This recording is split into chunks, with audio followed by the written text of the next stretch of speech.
You open your banking app. You look at the number. It is smaller than it should be, smaller than it was supposed to be by now. You promised yourself last January that this year would be different. You promised yourself the January before that too, and the one before that. Every year the promise sounds the same. Save more, spend less, build something. And every year, somewhere around March, the promise quietly dies, not with a dramatic failure, not with one big mistake. It simply fades, the way a New Year's resolution always fades, because a promise made only to yourself is the easiest promise in the world to break. Maybe this is not the first time you have felt this. Maybe you remember other Januaries, other fresh starts, other moments where you sat down with genuine intention and told yourself that this time would be different.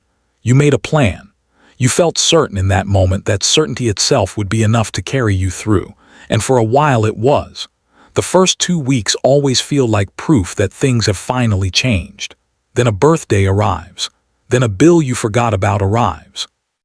Then a bad week at work arrives, and buying something small feels like the only comfort available. One exception becomes two. Two becomes the new normal. And by the time March comes around, the plan is not so much abandoned as quietly forgotten. The way most private promises are forgotten, without ceremony, without anyone noticing except you. You do not lack intelligence. You do not lack information. You have read the articles. You know that compound interest rewards patience. You know that small amounts saved consistently outperform large amounts saved occasionally. You know all of this, and yet the knowing has never been the problem. The problem is that saving money has always felt optional. It has always felt like something you do when everything else is already taken care of, when the mood is right, when the willpower happens to show up that day. And willpower, as anyone who has tried to rely on it knows, is an unreliable guest. It arrives when it wants to. It leaves without warning. And a financial future built entirely on willpower is a future built on sand. But there is a different way to think about this. Not a system of rules. Not a spreadsheet. Not another app that sends you notifications you will eventually silence. Something older. Something the Japanese language has carried for centuries, embedded so deeply into how a person is expected to live that it barely needs to be explained out loud. It is called Giri, and once you understand what it actually means, you will understand why some people never seem to struggle with saving money at all, while others struggle with it their entire lives. Giri is written in Japanese as Chinese letter. The word combines two characters. The first, gi, relates to righteousness, justice, and moral principle. The second, rai, relates to reason or logic. Together, Giri is most commonly translated into English as duty or obligation, though as with many Japanese concepts, the English translation only captures part of the meaning. According to scholars of Japanese social ethics, Giri describes a sense of obligation that a person feels toward others, toward their role, toward the relationships and responsibilities that define their place in society. It is not a legal obligation. No court enforces it. No contract requires it.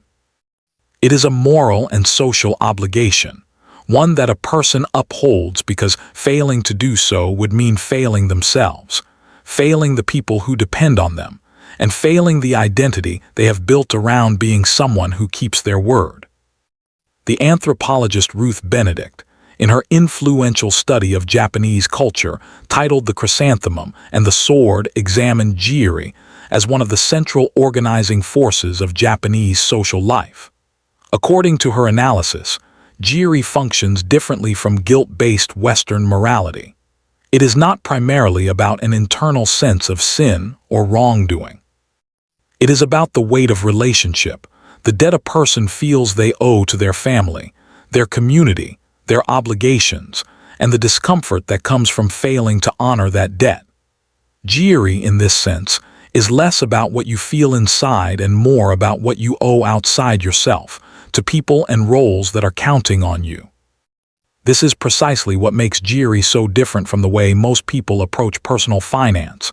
Most financial advice speaks the language of self-interest. Save money because it benefits you. Invest because your future self will thank you. Cut spending because you deserve financial freedom. All of this is true. None of it is wrong, but self-interest as a motivator has a weakness. It is easy to negotiate with yourself. It is easy to tell yourself that just this once, it is fine to skip the plan because the only person you are answering to is you, and you are remarkably good at forgiving yourself. Giri removes that loophole. When something becomes a duty, a matter of honor toward others rather than a personal preference, the negotiation stops being so easy. You do not skip a duty simply because you do not feel like it today. Duties are kept precisely on the days you do not feel like keeping them, because that is what makes them duties rather than moods. To understand how this plays out in an actual life, imagine a man named Daichi Nakamura.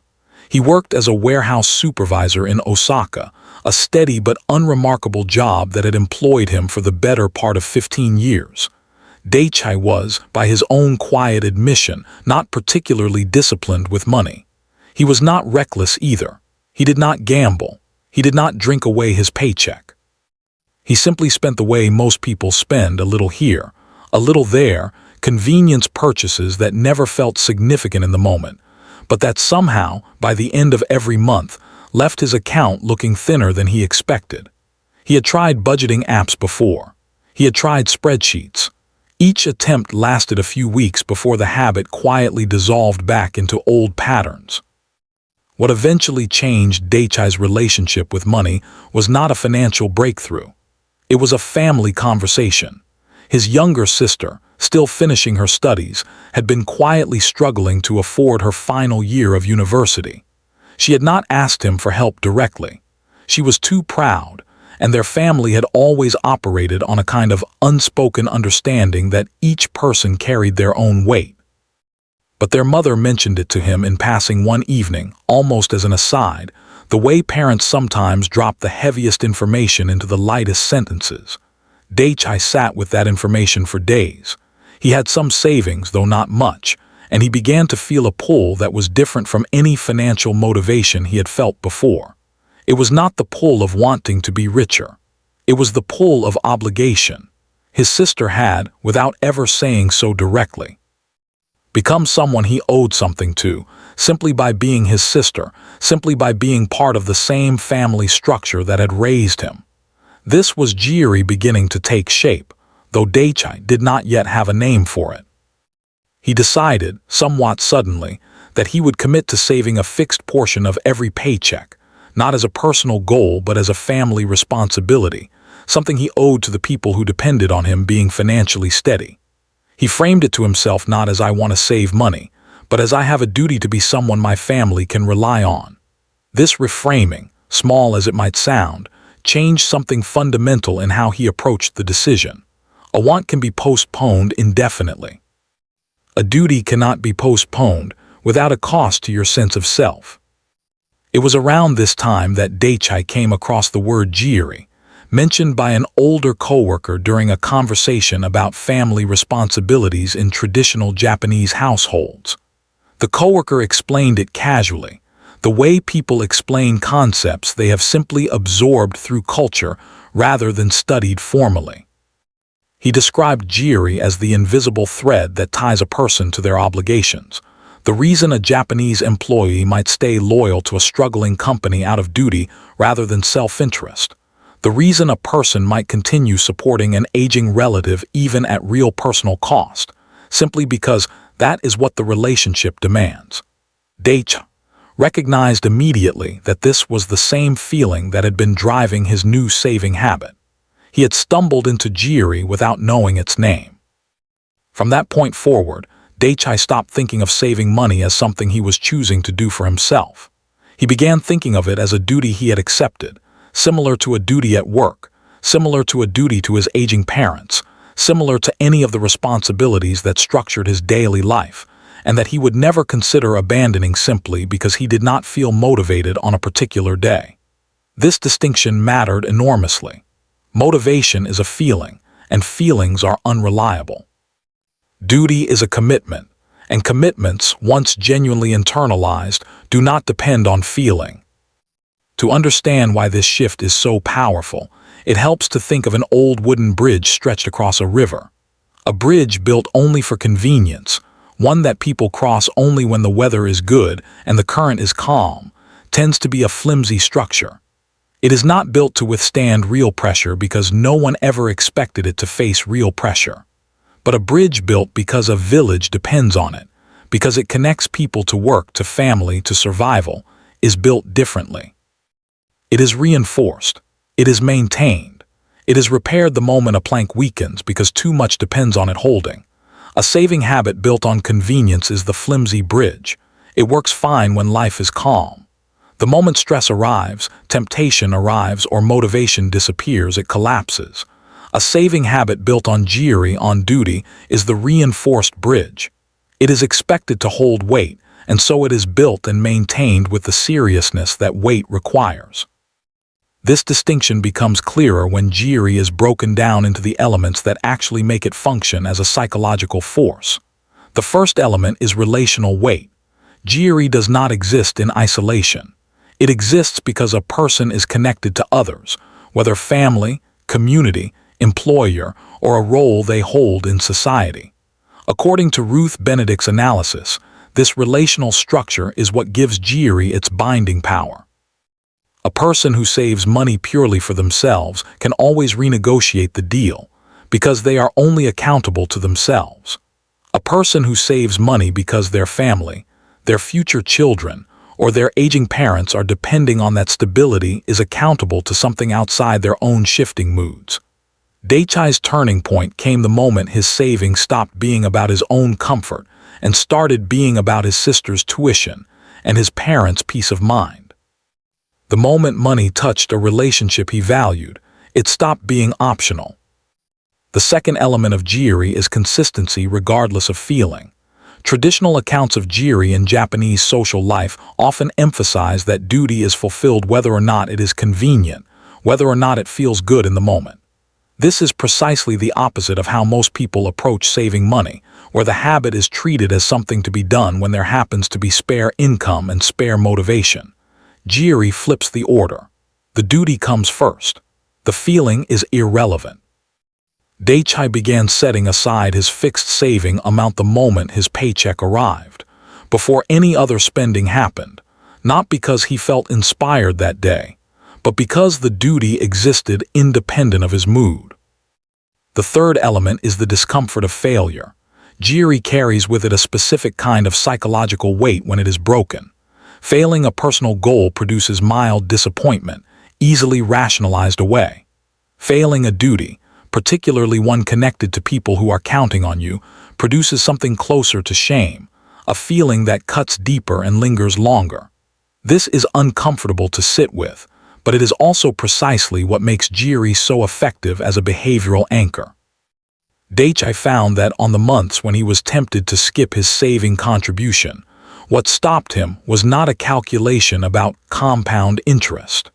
It was the simple, uncomfortable thought that he would be letting his family down, that the version of himself who had made this commitment would be failing the people that commitment was meant to protect. Over the months that followed, Daichai's saving habit stopped requiring active willpower altogether. It became automatic, not in the sense of a bank transfer set on autopilot, though he did eventually set one up, but automatic in the deeper sense that the decision no longer felt like a decision. It felt like brushing his teeth or showing up to work. It was simply what he did, because that was who he had decided to be. His sister finished her degree with his help. His parents, watching quietly from a distance, began to notice a change in him, a steadiness that had not been there before.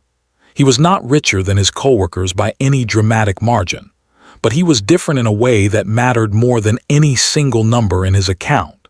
He had become someone whose financial commitments could be trusted by his family and, more importantly, by himself. 3 years into this practice, Daichai's savings had grown into something that would have seemed impossible to the version of him who kept abandoning spreadsheets after a few weeks. It was not the result of a dramatic salary increase or a lucky investment. It was the simple, compounding result of a duty kept consistently over time, month after month, without exception, without negotiation. He had also begun helping a younger colleague at the warehouse who was going through a similar financial struggle, explaining to him, almost the way his own coworker had once explained it to him, the idea that saving money works best not as a goal you chase, but as a duty you accept. The word Giri had, without either of them fully realizing it, begun to pass quietly from one person to another. The way ideas about duty and responsibility have always passed through Japanese culture, not through formal instruction, but through example, through the visible steadiness of someone who has taken their obligations seriously. There is a detail from Daichai's story worth returning to, because it explains something that most financial advice misses entirely. In the first few months after he began his new habit, nothing about his life looked different from the outside.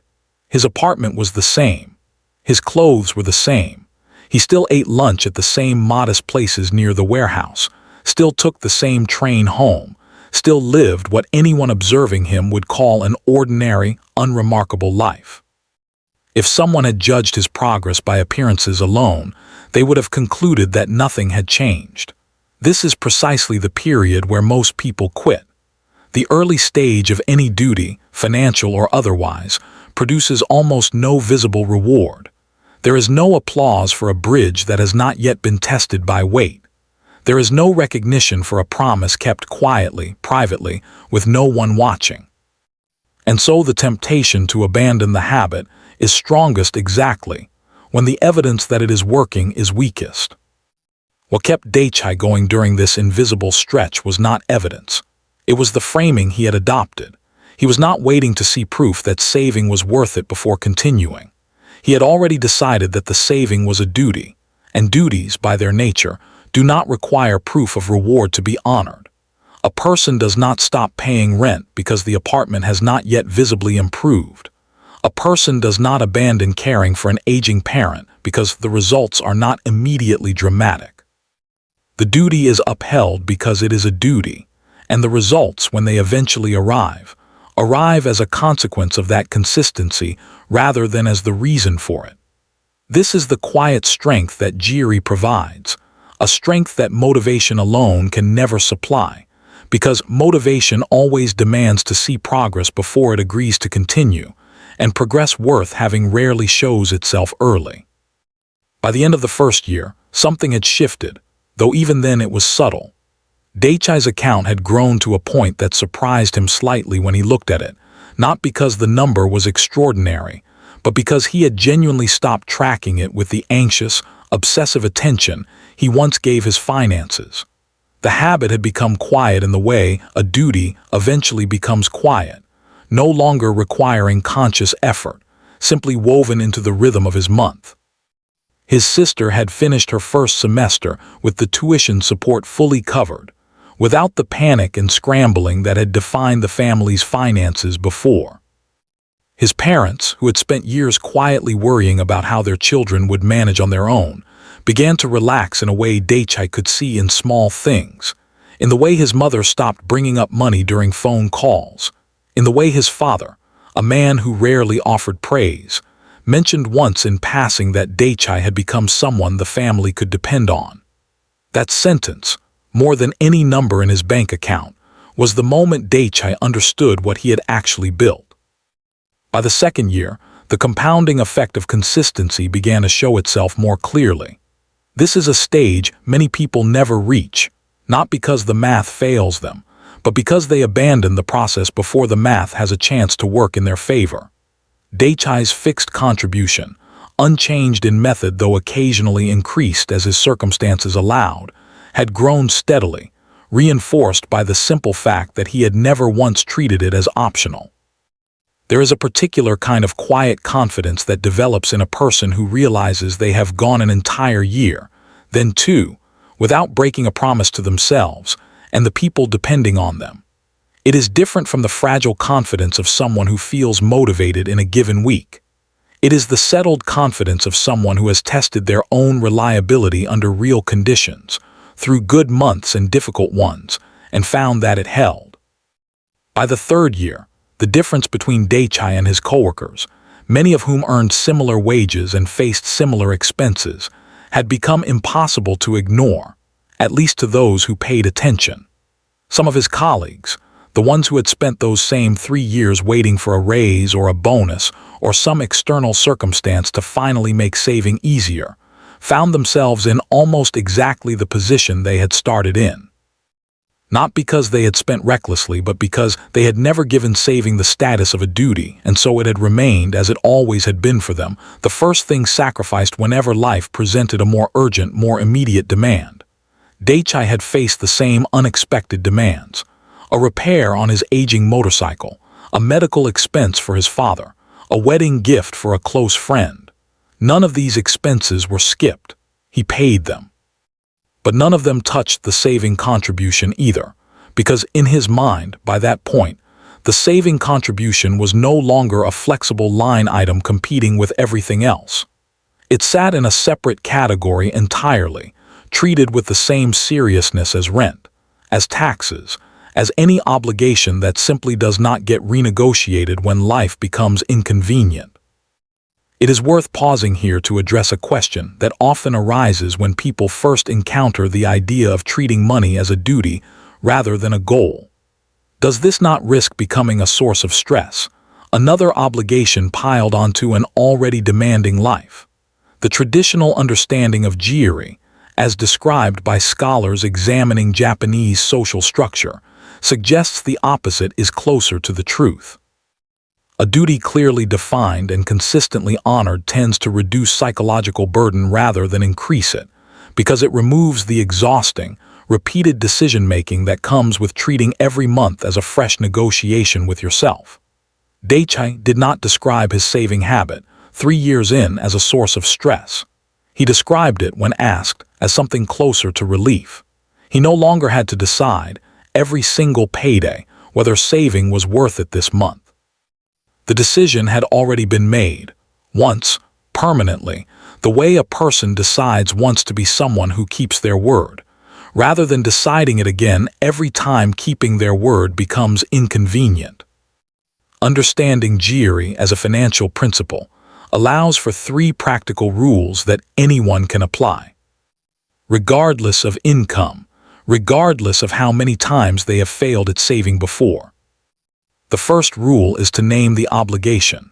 Giri does not function as an abstract idea. It requires a specific relationship or responsibility to attach itself to. Before you can treat saving money as a duty, you need to identify who or what that duty is actually owed to. It might be a future child who deserves a stable home. It might be aging parents who should not have to worry about your finances on top of their own.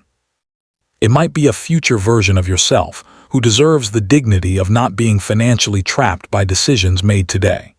The specific target matters less than the act of naming it clearly enough that it feels real. An obligation to an abstract concept, like the future, rarely holds weight.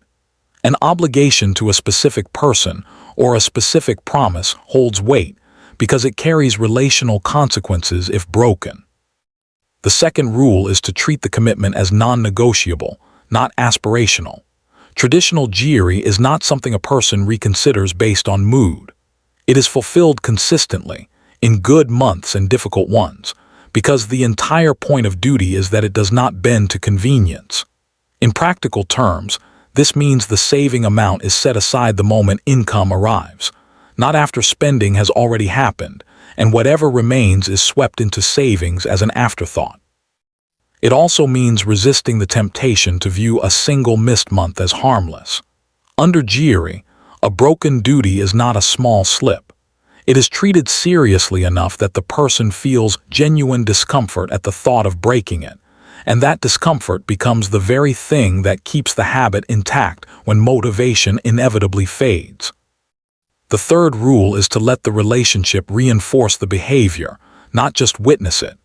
Giri gains its power from being seen, acknowledged, and reinforced within a relationship, even if only quietly. This does not mean announcing your saving habits publicly for approval. It means allowing the people connected to your obligation to become part of the accountability structure, even in small ways. Daichai's sister eventually learned what her brother had been doing on her behalf, and that knowledge did not embarrass him. It strengthened his resolve, because the obligation had become witnessed rather than private. A duty that exists only inside your own head is easier to quietly abandon. A duty that exists within a relationship, known and acknowledged even in the smallest way, carries a weight that is much harder to walk away from. What makes Giri such a powerful lens for thinking about money is that it does not ask you to want saving more. It does not ask you to summon motivation you do not naturally have. It asks you to redefine what saving actually is, from a personal preference that competes with every other desire in your life, into an obligation that sits above those competing desires, because it is tied to something you value more than momentary comfort. Most people fail at saving money not because they lack discipline in some abstract sense, but because they have never given saving the same status in their mind that they give to the obligations they never skip.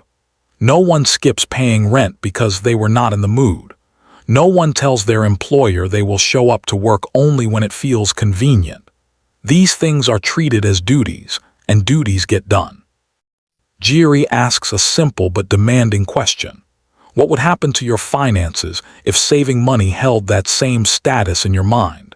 Not as a nice idea you return to every January, but as a duty as real and as binding as any other responsibility you already take seriously. The word Giri carries a weight in Japanese culture that no single English word fully translates, precisely because English tends to separate obligation from identity, treating duty as something external that a person performs rather than something internal that a person becomes. Giri, according to scholars of Japanese social ethics, blurs that line. A person who consistently honors their Giri is not simply someone who performs dutiful acts. They become known to themselves and to others as someone whose word can be trusted, whose commitments are real, whose relationships are built on a foundation of reliability rather than good intentions. This is the deeper transformation that happened to Daichai over those 3 years. He did not simply accumulate savings. He became a different kind of person, one whose financial life reflected the same steadiness that Giri has always demanded in every other area of Japanese social life, from loyalty to family, to duty within a workplace, to the quiet responsibilities that bind one generation to the next. If there is one thing worth carrying away from this story, it is not a specific number to save or a specific app to download. It is the recognition that the reason saving money has felt so difficult for so long may have nothing to do with willpower or intelligence or income. It may simply be that saving has never been given the psychological weight of a duty. It has always been treated as optional, as something nice to do when everything else is handled, and optional things, no matter how important they seem in theory, are the first things abandoned when life gets difficult. Giri offers a different foundation, not motivation, but obligation, not a goal you chase when you feel like it, but a commitment you honor because too much now depends on you honoring it. There is one more thing worth saying before this story closes, something that Daichai himself only came to understand years after he had started. Giri, in traditional Japanese thought, was never meant to be a burden carried resentfully.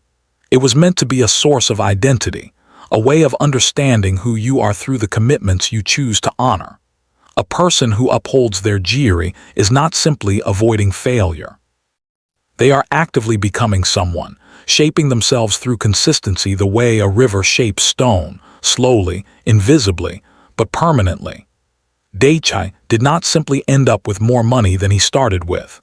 He ended up, after years of quiet, unremarkable consistency, as someone fundamentally different from the man who used to abandon spreadsheets after 3 weeks. The saving was never really the point. The saving was simply the visible evidence of something deeper that had changed inside him, a willingness to let his actions be governed by something more durable than mood. Somewhere in your life, there is a person or a future version of yourself who is quietly counting on the choices you make with money today. Giri simply asks you to name that person clearly, to treat the promise as real, and to keep it the way you would keep any duty you were never willing to break. If this idea shifted something in how you think about saving, subscribe to this channel. Because every week we explore one piece of Japanese wisdom that most people never hear about. Wisdom that has quietly shaped how millions of ordinary people build stability without needing extraordinary income. Hit the bell so you never miss the next one. And tell me in the comments who your own Giri belongs to. Who in your life or in your future are you quietly building this discipline for? I read every comment. And if you want to go deeper into how ordinary people have built extraordinary financial stability using principles like this one, watch the next video, where we explore the discipline the samurai used to never break a commitment once it was made, and what that same discipline can teach you about the promises you make to your own bank account. There will be months, even after you begin this practice, where the old temptation returns, where a smaller version of you whispers that just this once, skipping it will not matter. This is normal. This is not a sign that the practice has failed. It is simply the moment where duty and mood come into direct conflict, and the entire purpose of framing something as Giri is to ensure that duty wins that conflict, quietly, without drama, the same way it has always won for the people who never seem to struggle with the things they have decided to take seriously.